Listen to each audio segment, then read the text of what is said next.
আমি প্ৰিলিমিনাৰী পৰীক্ষা নাপাতো মেইনছ আৰু ভাইভা ভচিৰ মাজেদিয়ে আমি পৰীক্ষাৰ ৰিজাল্ট দিম অৱশ্যে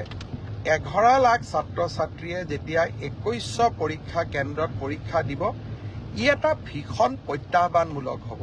কেনেকৈ পৰীক্ষা পাতিব পাৰিম 2100 স্কুল কলেজ ই এটা ডাঙৰ প্ৰত্যাহ্বান হ'ব চৰকাৰী বিষয়াসকলে এই বিষয়ে আলাপ আলোচনা আৰম্ভ কৰিছে ৰাইজৰো সহযোগিতা লাগিব কি ধৰণে পৰীক্ষাটো বিতৰ্কৰ ওপৰত ৰাখিবৰ কাৰণে ৰাইজৰো আমি সহায় ল'ব পাৰোঁ তাৰ বিষয়ে আমি চিন্তা চৰ্চা কৰিছোঁ সময়ত আমি আপোনালোকক ক'ম যোৱাকালি মই কেইটামান টেলিভিশ্যনত এটা ডিবেট দেখিছিলোঁ যে তৃতীয় আৰু চতুৰ্থ শ্ৰেণীৰ চাকৰিত APSCৰ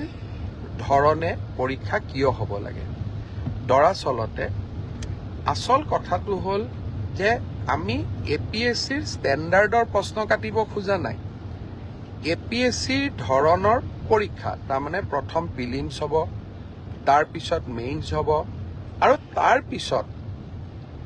আমাৰ ভাইভা হ'ব কিন্তু পৰীক্ষাৰ প্ৰশ্নৰ ষ্টেণ্ডাৰ্ড চতুৰ্থ শ্ৰেণীৰ কাৰণে APSCৰ দৰে নহয় পৰীক্ষাৰ প্ৰশ্নৰ ষ্টেণ্ডাৰ্ড মেট্ৰিকৰ দৰে হ'ব হায়াৰ ছেকেণ্ডেৰীৰ দৰে হ'ব তেনেকৈ তৃতীয় শ্ৰেণীৰ কাৰণেও আমি সেই ধৰণৰ